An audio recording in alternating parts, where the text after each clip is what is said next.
नमस्कार, जय हिंद. सर्व विद्यार्थी मित्रांचं स्वागत आहे आपल्या स्पीकर मराठी सरळ सेवा भरती या युट्यूब चॅनलवर. मी नीता गुले पानसरे तुमचं पुन्हा एकदा मनपूर्वक स्वागत करते. तर आपण स्पेशल 60 विजेता सिरीज 18 नंबरच्या लेक्चरला सुरुवात करत आहोत.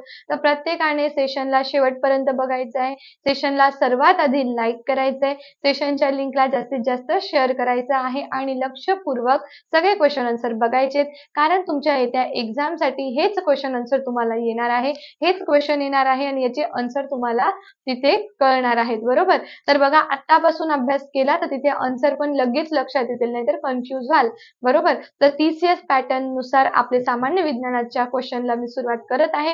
आन्सर माहिती असेल तर तुम्ही ऑफलाईन कमेंट करून मला नक्की सांगायचंय, नक्की कळवायचंय क्वेश्चन तुम्हाला कसे वाटत आहेत, तुमचा किती अभ्यास होतोय हे देखील मला सांगायचं आहे. ठीक आहे. तर केलंय का सगळ्यांनी सेशन लाईक? नसेल केलं ज्यांनी, त्यांनी करून घ्यायचंय पटापट. तर सुरुवात करूया आपल्या आजच्या पहिल्या प्रश्नाला. कितव्या नंबरचं लेक्चर आहे? 18 नंबरचं लेक्चर आहे आजचं आपलं. ओके. तर बघा, पहिला प्रश्न दिलेला आहे. पहिला प्रश्न बघा काय सांगितला, की खालील विधाने लक्षात घ्या, बरोबर विधान ओळखा. आता याच्यातलं बरोबर एक विधान तुम्हाला ओळखायचंय. बघा, कंठग्रंथी म्हणजे थायरॉइड ग्लॅंड, ठीक आहे, शरीरातील सर्वात मोठी अंतरस्रावी म्हणजे एंडोक्राइन ग्रंथी आहे का? ठीक आहे, तुम्हाला बरोबर विधान सांगितलेलं आहे. आणि कंठग्रंथी TSH हे संप्रेरक स्त्रावते का? आता TSH चा फुल फॉर्म काय आहे? तर थायरॉइड स्टिम्युलेटिंग हार्मोन. हा काय आहे? याचा फुल फॉर्म आहे.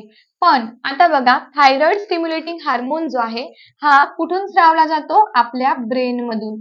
कुठून स्रावला जातो? आपल्या ब्रेन मधून. ब्रेन मधून का म्हटलं मी? ब्रेन मध्ये काय आहे? आपलं मास्टर ग्रंथी आहे. ब्रेन मध्ये काय आहे? मास्टर ग्लॅंड, ज्याला आपण काय बोलतो सांगा मला? पिट्युटरी ग्लॅंड म्हणजे पियुषिका ग्रंथी. काय बोलतो आपण त्याला? पिट्युटरी ग्लॅंड बोलतो, पियुषिका ग्रंथी बोलतो. मग ह्या पिट्युटरी ग्लॅंडच्या अँटेरियर पिट्युटरी मधून, कोशामधून?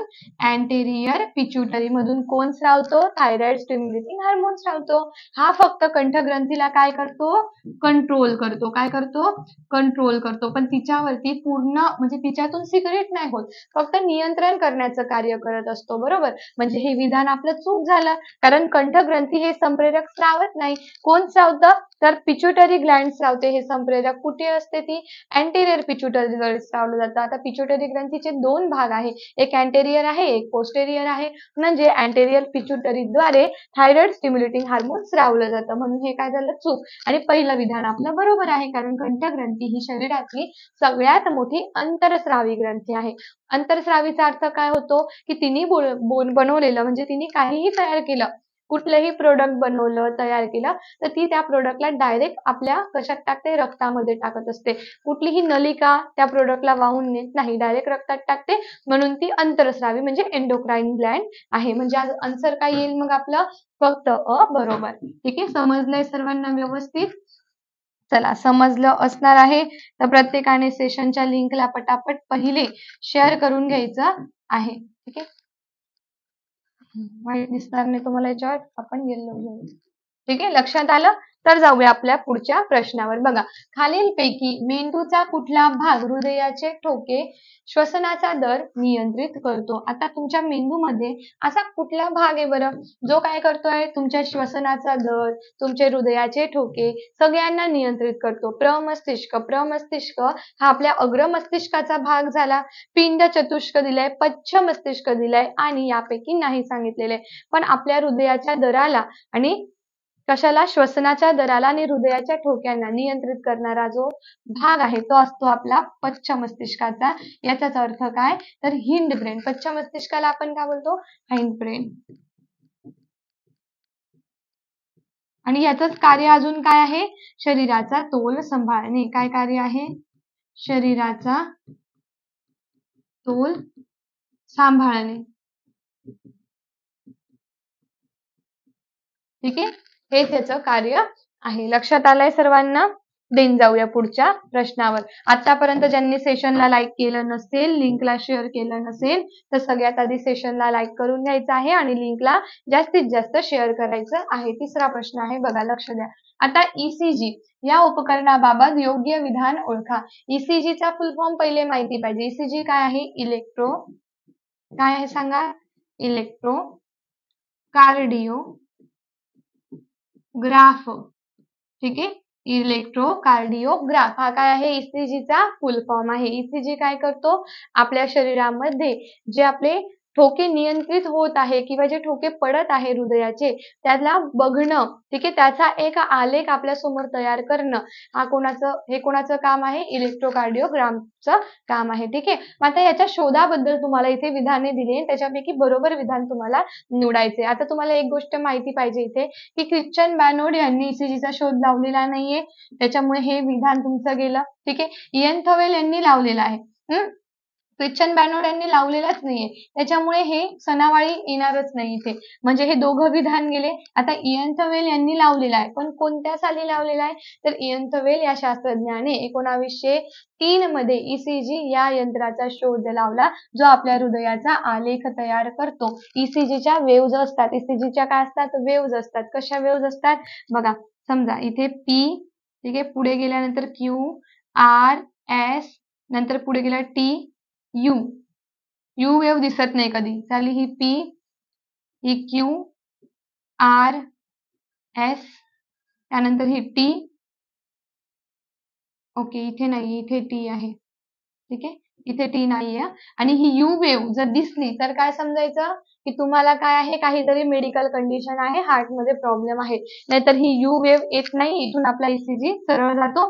पुन्हा ही पी जी वेव्ह आहे ती पुन्हा तयार होते. ही यू वेव्ह जर एंडिंगला दिसली त्याचा अर्थ काय असतो? ही यू वेव्ह दिसणं म्हणजे काय? मेडिकल कंडिशन असणं, म्हणजे पेशंटला काहीतरी मेडिकल त्रास आहे. ठीक आहे, ही यू वेव्ह नॉर्मल नाहीये, फक्त टी पर्यंतच नॉर्मल हे काय आहे? ईसीजीच्या वेव्ज आहे. ठीक आहे, काय आहे त्या? ईसीजीच्या वेव्ज. लक्षात राहील आता. मग आपलं कोणतं विधान बरोबर आहे? कोणी लावला याचा शोध? तर याचा शोध इयन थवेल यांनी 1903 मध्ये लावलेला आहे. पर्याय नंबर पहिला योग्य. ओके, लक्षात राहील. ठीक आहे, चला, ज्यांनी सेशन लाईक केलं नाही त्यांनी लाईक करून लिंकला शेअर करा. पुढचा प्रश्न बघा, मासा श्वसनासाठी खालील कुठल्या अवयवांद्वारे शरीरात पाणी घेतो? आता श्वसन हे जे माशाचं होतं हे कुठे होतं? तर पाण्यात होतं, कारण मासे हे पाण्यात राहतात. मग पाण्यामध्ये जो ऑक्सिजन मिक्स झालेला आहे त्या ऑक्सिजनलाच ते काय करतात? श्वसनासाठी आपल्या वापरामध्ये आणत असतात. कारण पाण्यात राहणारे जे जीवजंतू आहे ते पाण्यातील मिसळलेल्या ऑक्सिजनाशीच काय करतात? श्वसन करतात, त्यालाच घेऊन ते श्वसन करत असतात. मग आता मुखामधूनच पाणी घेणार ना, आता शरीरात पाणी कुठून घेणार आहे? तर मुखाद्वारेच घेणार आहे, म्हणजे इथे पर्याय नंबर पहिला योग्य येईल. पण क्वेश्चन पूर्ण न वाचता कल्ल्याद्वारे, ठीक आहे, किंवा गिल्सद्वारे जे लोक सांगतात त्यांना सगळं कन्सेप्ट माहित असून सुद्धा त्यांचे क्वेश्चन रॉंग होतात, तर तसं करायचं नाहीये. कारण मासा श्वसनासाठी कोणत्या अवयवाचा उपयोग करतो हे आपल्याला माहिती आहे, गिल स्लिटचा, ज्याला मराठीमध्ये आपण कल्ले म्हणतो. पण त्याचा पुढचा क्वेश्चन जर वाचला नाही तर आपलं आन्सर चुकू शकतं. इथे आन्सर काय आहे की मुखाद्वारे तो पाणी घेतो, पण श्वसन त्याचं कशाद्वारे होतं? तर गिल स्लिट, म्हणजे ज्याला कल्ले म्हणतात, त्याच्याद्वारे त्याचं श्वसन होत असतं. त्वचेद्वारे कोणाचं श्वसन होतं? बेडकाचं. बेडूक कशाद्वारे श्वसन करतं? तर बेडूक जे आहे ते त्वचेद्वारे श्वसन करत असतं. लक्षात राहील ना? चला, आता पुढच्या प्रश्नाला जाणार आहोत. पटापट सेशन शेअर करून लाईक करून घ्यायचं आहे. ठीक आहे, देन बघा पुढचा प्रश्न, खालील विधाने लक्षात घेऊन चुकीचे विधान ओळखा. ठीक आहे, आता तुम्हाला चुकीचं विधान ओळखायला सांगितलेलं आहे, बरोबर विधान नाही. तर आपला जो मागचा क्वेश्चन आहे त्याच्यामध्ये आपले आन्सर रॉंग झालेले आहेत. ठीक आहे, तो आपण सुधरवून घेऊया. तर बघा, खालील विधाने लक्षात घेऊन चुकीची विधाने ओळखा. चुकीचं विधान ओळखायचंय आपल्याला. मग चूक विधान कोणतं येणार आहे? वृक्क ही एक ग्रंथी आहे. वृक्क ही ग्रंथी आहे, हे बरोबर आहे. पण चुकीचं विधान कोणतं येणार आहे? हे बरोबर विधान आहे. ही एक ग्रंथी आहे म्हणजे वृक्क म्हणजे किडनी एक ग्लँड आहे. ठीक आहे. नंतर वृक्क उदराच्या समोर असतात, नाही तर ते बाजूला असतात. म्हणजे विधान चूक झालं. वृक्कांमध्ये युरिया तयार होतो का? नाही. युरिया कुठे तयार होतो? युरिया लिव्हर मध्ये तयार होतो. लिव्हर म्हणजे काय आहे? यकृत. यकृतामध्ये लिव्हर मध्ये काय होतं? युरिया तयार होतो. कोणाद्वारे होतो? अमोनिया. अमोनियाद्वारे अमोनियाचं कन्व्हर्जन करून युरियाला तयार केलं जातं आणि ह्या सगळ्या प्रोसेस कुठे होतात? लिव्हर मध्ये होतात. किडनीमध्ये होत नाही. म्हणजे ब व क चूक आहे. मग ब व क कुठे दिसतंय? तर पर्याय नंबर बी बघा. त्यामध्ये आन्सर दिसत आहे ब व क. लक्षात आलं? ठीक आहे. चला पटापट सेशन लाईक करून घ्यायचं आहे. सेशनच्या लिंकला शेअर करायचंय. तुमचं शेअरिंग आणि लाईक खूपच कमी असतं सेशनला. पटापट शेअर करा. पुढचा प्रश्न बघा. खालील कुठला रोग अनुवांशिक नाही? अनुवांशिक म्हणजे काय? Genetical problem. ठीक आहे. Genetic disorder. ठीक आहे. मग जेनेटिक कुठला नाहीये? हिमोफेलिया, रंग आंधळेपणा, रात आंधळेपणा, सिकल सेल ॲनेमिया. आता इथे तुम्हाला दिलेले आहेत त्याच्यापैकी एकच असा आहे जो अनुवांशिक नाहीये, जो काय आहे की अनुवांशिकरित्या पसरत नाही. आपल्यामुळेच आपल्यामध्ये येतो. असा आजार इथे सांगितलेला आहे. तर कोणता येईल तो?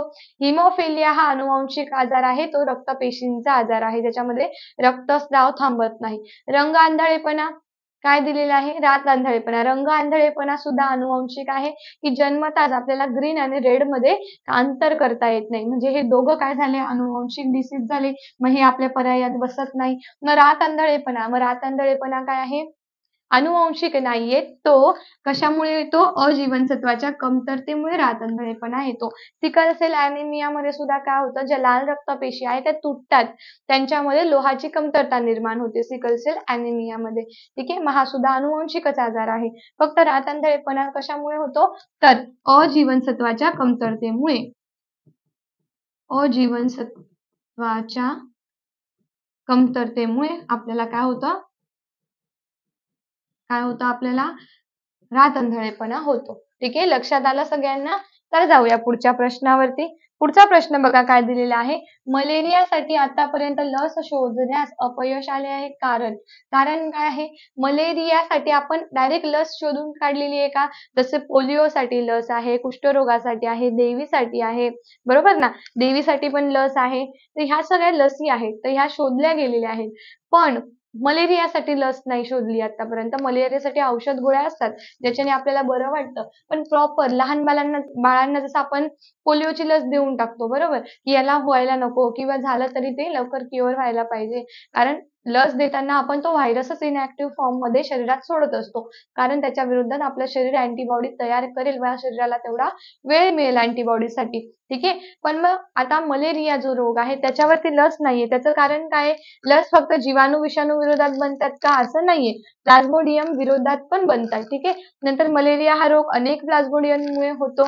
नंतर मलेरिया हा डासांद्वारे पसरतो हे येणार नाही. डासांद्वारे पसरतो म्हणून लस त्याच्यावरची होणार नाही असं नाहीये. आणि वरील सर्व पण येणार नाही. मग पर्याय कोणता उरला? पर्याय दुसरा काय आला आपला? योग्य. मलेरिया हा रोग अनेक प्लाझ्मोडियममुळे होतो व प्रत्येक प्लाझ्मोडियमचे जे काही कमतरता आहे किंवा त्याचा स्ट्रॉंग किंवा विकनेस जो आहे तो सगळा लक्षात घेऊन ती लस बनवावी लागेल. त्याच्यामुळे आतापर्यंत त्याची लस बनलेली नाहीये. म्हणून पर्याय नंबर कितवा येणार आहे? दुसरा योग्य. ओके.